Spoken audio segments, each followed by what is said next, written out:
They came in tactical vests and mirrored sunglasses, armed with clipboards, zip ties, and the kind of false confidence that only comes from thinking you've got the upper hand. "Sir," the leader barked as I stepped out onto my porch, coffee still steaming in my hand, "you're in violation of multiple homeowners association security codes. You are to come with us immediately." I blinked. 2 men flanked him. Same uniforms, same gear, same dollar store security patches with HOA enforcement stitched in shaky yellow letters. They were standing on my property, 30 feet from the flag I'd just raised that morning. American flag first, FBI flag just beneath it. I was off duty, retired from field work, living quiet, but old habits die hard. I scanned their gear, non-standard vests, no badges, no real holsters. One guy's boots were untied, the other had a GoPro, strapped to his chest like he was hoping to catch his first takedown for TikTok. "Let me get this straight," I said calmly. "You're here to arrest me. On HOA authority?" "That's right," the lead one snapped. "This is an official detainment. You failed to respond to 3 notices about non-compliant lawn ornamentation and a politically offensive bumper sticker." "Which sticker?" I asked, sipping my coffee. "The one that says, 'Regulate the HOA, not my lawn.'" "Ah," I said, "that one's a classic." He stepped forward. "Turn around and put your hands behind your back." I didn't move, because I wasn't just some suburban homeowner. I was Special Agent Noah Carter, FBI, Counterintelligence Division. Retired, yes, but still federally certified, still carrying, and still more than capable of taking down 3 guys pretending to be something they weren't. These clowns didn't know they'd just stepped onto the porch of a federal agent with 17 years of takedowns under his belt, and now they were trying to detain me without a warrant, without a badge, without a single clue who they were dealing with. I set my coffee mug down slowly on the porch railing, letting the silence hang in the humid morning air. "You said this is an official detainment?" I asked again, keeping my voice steady, like I was interviewing a suspect. "That's correct," the leader repeated. "We've got authority granted by the Meadowcrest HOA Security Charter, Article 4.1.2. You're obstructing visual cohesion, refusing compliance, and engaging in aggressive signage." I almost laughed, but instead tilted my head. "Let me see your badges." He smirked. "Don't need badges. We're private enforcement under a standing community mandate." Behind him, the guy with the GoPro fidgeted, glancing back at the parked SUV idling at the curb. It was black, washed clean, and bore a fake decal across the door. Meadowcrest Tactical Response. Looked like someone had peeled it from a hobby shop catalog. "You carrying weapons?" I asked flatly. The leader bristled. "We're authorized to use deterrence." That meant yes. Likely pepper spray, maybe tasers.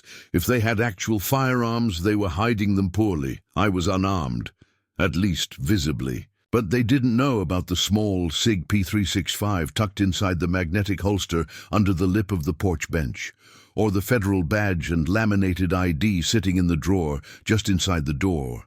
I reached casually for the door handle. "Don't move," one of them snapped, raising a hand like he'd just watched too many episodes of Cops. I paused, slowly turned back to him. "You boys want to take me in for lawn decor," I said. "Let's make sure you do it by the book." I walked inside, deliberately slow. They didn't follow. Good. They were amateurs, but not suicidal. Inside, I grabbed the badge, clipped it to my belt, and pocketed my ID. Then I pulled my phone, tapped my emergency contact macro, and let it run in my pocket. It was connected to a retired U.S. Marshal who owed me 3 favors and lived 10 minutes away. When I stepped back outside, I noticed the leader had stepped up on the porch. Bad move. I raised my voice just enough to project. "For the record, you are unlawfully trespassing on private property. I'm a federal agent under Title 18, Section 111. If you attempt to restrain or touch me, you will be prosecuted to the fullest extent of the law." Their posturing faltered like a house of cards. GoPro guy took a step back. "What did you say?" the leader asked, his confidence leaking. I flipped my badge open. The gold shimmered like a sunrise across his pale face. Special Agent Noah Carter, FBI, retired but still federally sworn. You're impersonating law enforcement, trespassing, and attempting unlawful detainment under color of authority. GoPro. I turned and ran for the SUV. The leader backed down the porch steps. We were told you didn't respond to citations. We were just following up. Citations from who? Meadowcrest Board of Architectural Oversight, which has no police authority, no enforcement clause, no charter outside of covenant mediation. He started breathing faster. We didn't mean for it to get hostile. It got hostile the second you tried to detain someone with zip ties and no warrant. The marshal's pickup rumbled down the street like cavalry. Black F-150, spotless. U.S. Marshal's badge on the dash. It parked behind the fake HOA SUV. Out stepped Marshal Dean Whitaker, 6'2" with mirrored aviators, bald head, and a presence like a court summons. "Everything okay, Noah?" he called out. "Got a few citizens arrest enthusiasts playing dress-up," I said. Whitaker looked them over, unimpressed. The leader froze completely. GoPro guy was now behind the SUV, digging through the glove box in panic. Too late. Whitaker pulled a Ziploc bag from his back pocket, already holding printed documents. "Here's the cease and desist you filed against them last week," he said, handing it to me. "Still unsigned. They were legally notified not to step foot on your property. These three just committed impersonation of law enforcement." I nodded, then looked the leader dead in the eyes. "You didn't check who you were dealing with. You thought a vest and a clipboard gave you power, but this is federal." Whitaker moved in. "Hands on the vehicle, all of you. Keep them where I can see them." They froze. "Now," he added. The fake HOA cops complied, hands trembling as Whitaker began calling it in. As they were read their rights, yes, real rights this time, I leaned against my porch railing and took another sip of coffee. Still warm. Still. Perfect. Still better than anything a fake badge could threaten. The handcuffs clicked shut like punctuation marks on a sentence I'd been waiting weeks to finish. Whitaker loaded the three of them, clipboard captain, GoPro guy, and the third one who hadn't said a word, into the back seat of his pickup where they sat in stunned silence. Not in a cruiser, not in a tactical unit SUV. In the back of a farm truck, between bags of feed and a pair of bolt. Cutters he hadn't bothered to move. "Got the sheriff's office on the way," Whitaker told me. "They're gonna love this one." I nodded. "Appreciate it, Marshal." He raised an eyebrow. "You said this HOA's tried you before?" 3 letters, 2 verbal warnings, 1 attempted fine for a non-approved flagpole height. Then they escalated to this nonsense. He shook his head. "Not just power tripping, this is organized impersonation. Could be felony territory." I was thinking the same. As the sirens started echoing down the hill, I looked toward the end of the street. A small group of Meadowcrest residents had gathered, phones out, filming the scene like they were watching a real-life soap opera. I recognized a few of them from previous encounters. The one who complained that my mailbox was too rustic. The couple who tried to tell me my driveway lighting violated ambient brightness codes. None of them looked smug now, because the 3 men in zip ties weren't just overzealous HOA volunteers. As Whitaker would soon confirm, they were hired contractors, former private security wannabes, one of whom had previously been fired from a mall in Tampa for excessive force on a Santa Claus impersonator. Seriously, the HOA president, a woman named Linda Coates, arrived shortly after the sheriff's deputy. She wore a stiff blouse and carried a manila folder full of what I assumed were neighborhood covenants, bylaws, and a dangerously inflated sense of self. She stormed past the sheriff and went straight for Whitaker. "I demand to know what's going on." These men were acting on behalf of Meadowcrest's executive board under Clause 7B. Whitaker didn't blink. Clause 7B doesn't override state and federal law. Your men committed impersonation, attempted unlawful detainment, and trespassing on private property. They were enforcing architectural standards. No. They were trying to detain a federally sworn agent without a warrant, wearing fake uniforms and issuing false authority. Linda's jaw fell slightly. I stepped in. For the record, Ms. Coates, I don't live in Meadowcrest. My property predates your development by 20 years. I've never signed your covenants, never paid dues, and your board has no jurisdiction. Here, you've been told that in writing. Twice, she tried to recover. But the visual guidelines... This isn't a gated community, I cut in. It's the United States of America. The sheriff stepped in at that point.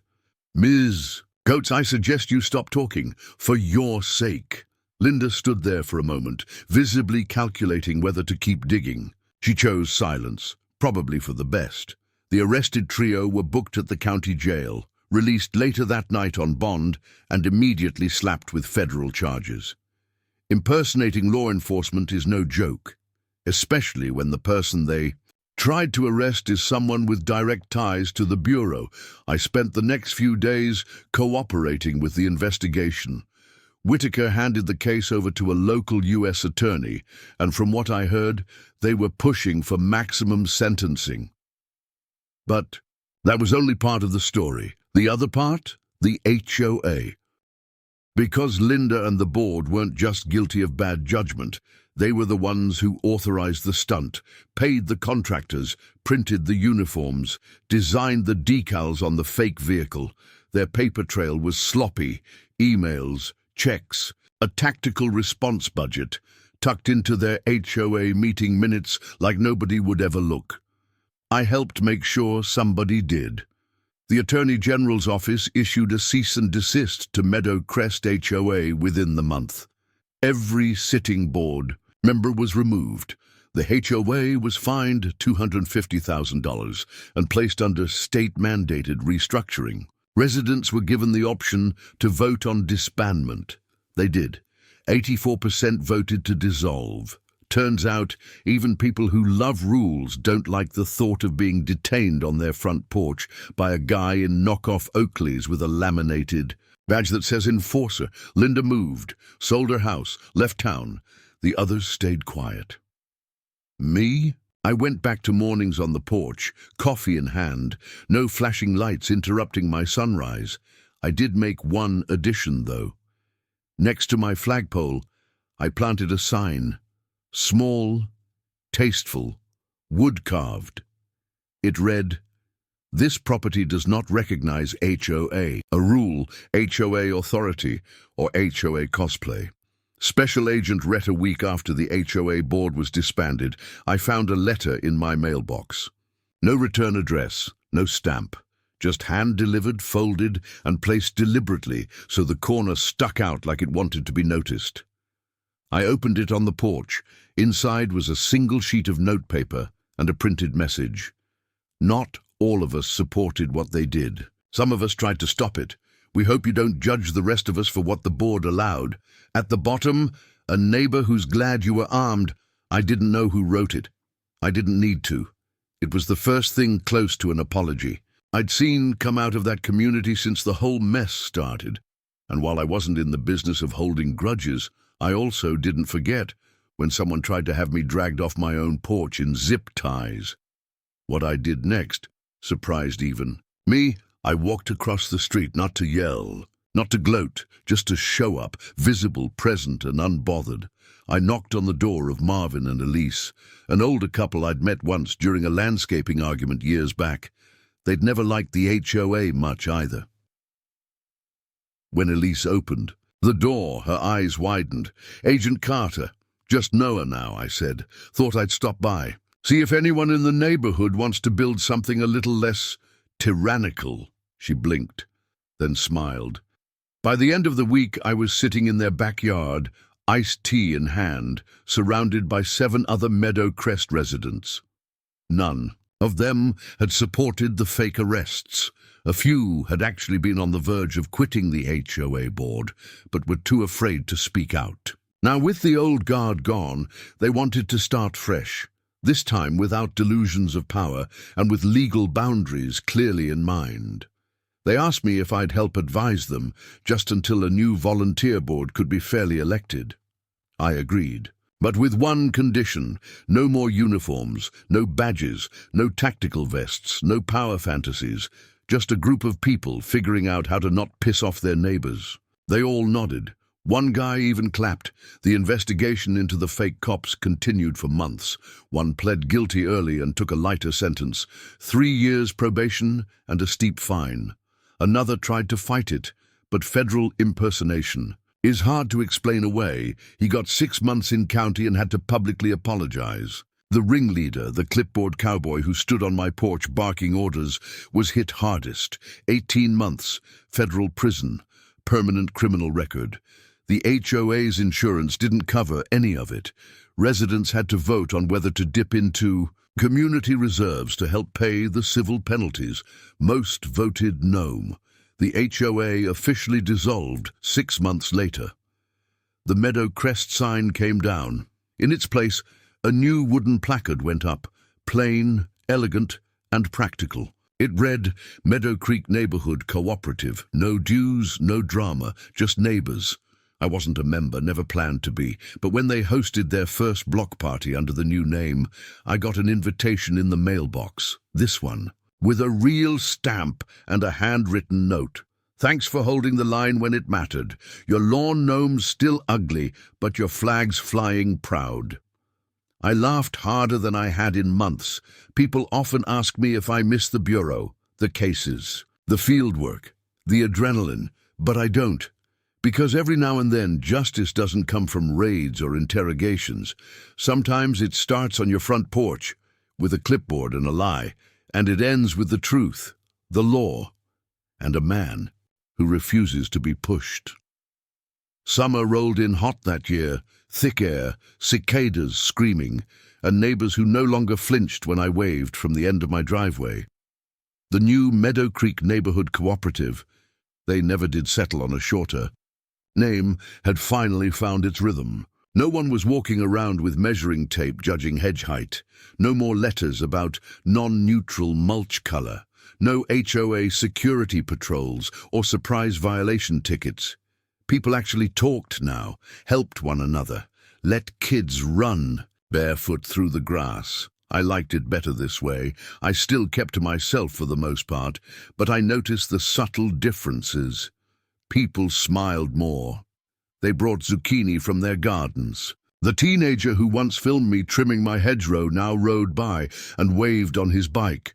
One neighbor even asked if I'd teach their daughter how to shoot the right way, legally, and I obliged. But I never forgot how it started. The first time I ever met Linda Coates, the now ex-HOA president, she told me during a brief compliance courtesy visit that my front porch flagpole set a confrontational tone. That was 2 years before she sent 3 tactical wannabe idiots to arrest me in my own driveway. Now that same flagpole flew the stars and stripes higher than ever, with my FBI retirement flag beneath it. And beneath that, a new addition. A sign, laminated in heavy-duty plastic, drilled neatly into the base of the post. This porch is protected by the Constitution. Trespass with a clipboard at your own risk. People laughed when they saw it, but they understood. I'd become a local example, half folk hero, half cautionary tale. The guy you don't try to intimidate. The man who won't fold, no matter how loud the clipboard warriors get. One afternoon, while I was fixing a loose gutter bracket, I heard a slow approach behind me, soft steps on gravel. I turned and saw the last person I ever expected, Linda. She looked older, or maybe just humbled. No clipboard, no sunglasses, just a grocery bag and a quiet look on her face. "I brought zucchini," she said, holding it out like a peace offering. I took it, mostly out of curiosity. "I know you don't owe me anything," she added.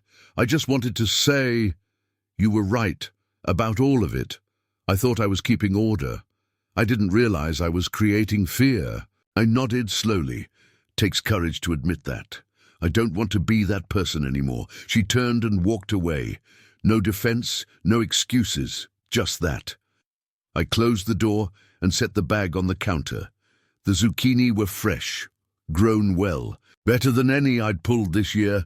I made bread with them the next day, brought 2 loaves to the block party the following weekend, cut into slices, topped with a little honey butter. People liked it, asked for the recipe. I gave it just like that, no tension, no speeches, just neighbors. Living, I'm not naive. I know not every HOA has fake cops with fake laws, but I also know how power corrupts, even when it wears a garden vest and calls itself security. I've seen how quickly a clipboard becomes a badge, how fast a complaint becomes a campaign, but I've also seen what happens when one person refuses to play along, when one porch says no, and when that porch is backed by something stronger than rules, by law, by experience, by the truth. It's enough to bring the whole thing down. So if you ever find yourself staring at someone in knockoff gear, claiming to be in charge, ask to see a badge. And if they flinch, stand your ground. You never know. You might just be the FBI agent they never saw coming.